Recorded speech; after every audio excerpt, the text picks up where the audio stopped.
Hello and welcome to the sixth session of the course.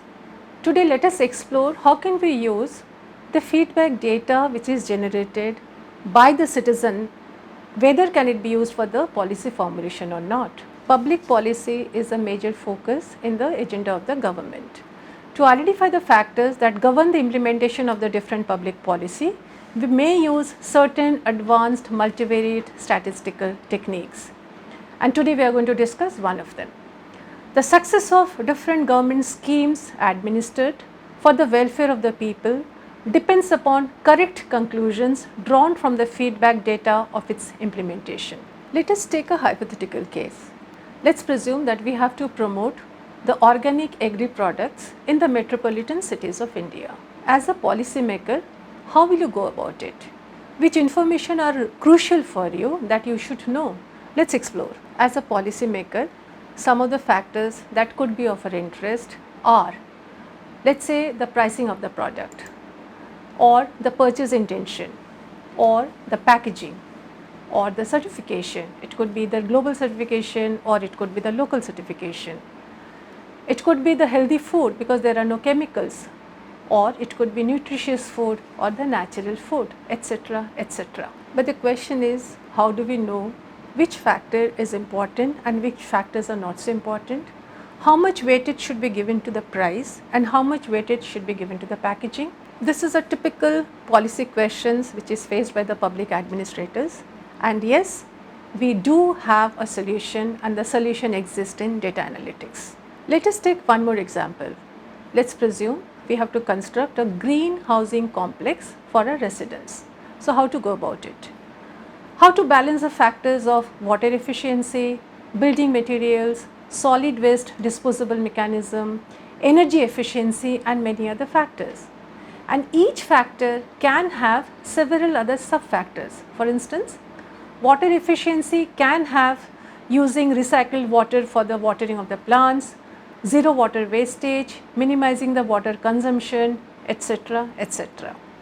So how to evaluate the importance of each factor and then determining the priorities during the construction of the green building complex? This problem is faced typically by the construction organizations, let's say CPWD, NBCC, or maybe some other organizations.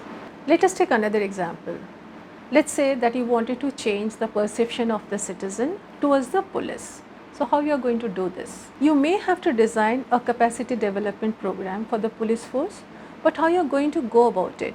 How do you know on which aspect a more emphasis is required and on which aspect a lesser emphasis is required? There can be other problems, similar problems, like changing the perception of the citizen towards the differently abled people, or changing the perception of a citizen towards the cleanliness, etc., etc. You must be thinking of survey as an alternative. Yes, you are right. We can definitely go for a survey. But then have you thought about it? What could be the disadvantages or advantages of going for a survey? It is advisable not to collect the data from the citizens on a large number of issues. Why? Because of mainly two reasons. Reason number one, if the number of questions is so large, then the respondents would not take interest to provide their feedback, and if at all they agree to cooperate, they may not take it seriously, resulting to inaccurate feedback.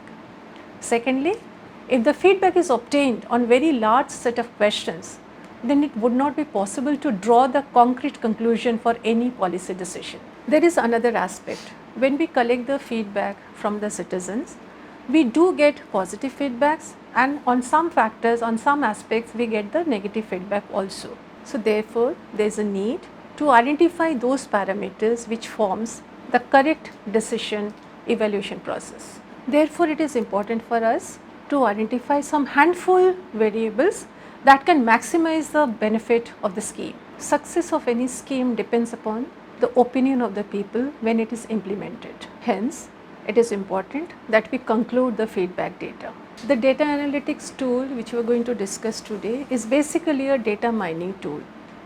Data mining can be done by analyzing data from different perspectives and summarizing it into useful information.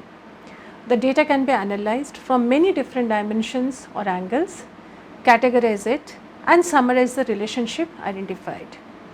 Data mining is also used for finding the correlation and the patterns. Let's come to EFA, that is exploratory factor analysis. Basically there are two types of factor analysis. One is called EFA and the second one is known as CFA, which is known as confirmatory factor analysis.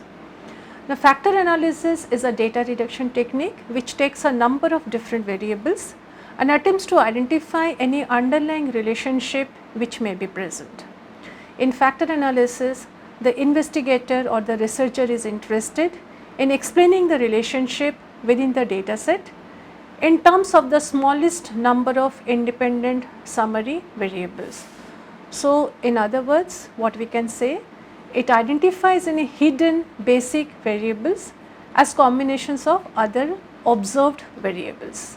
In this session, we will discuss a case study where a particular method has been implemented. It is called EFA, exploratory factor analysis, and we will see how the opinion of the citizen have been implemented for the designing of a policy.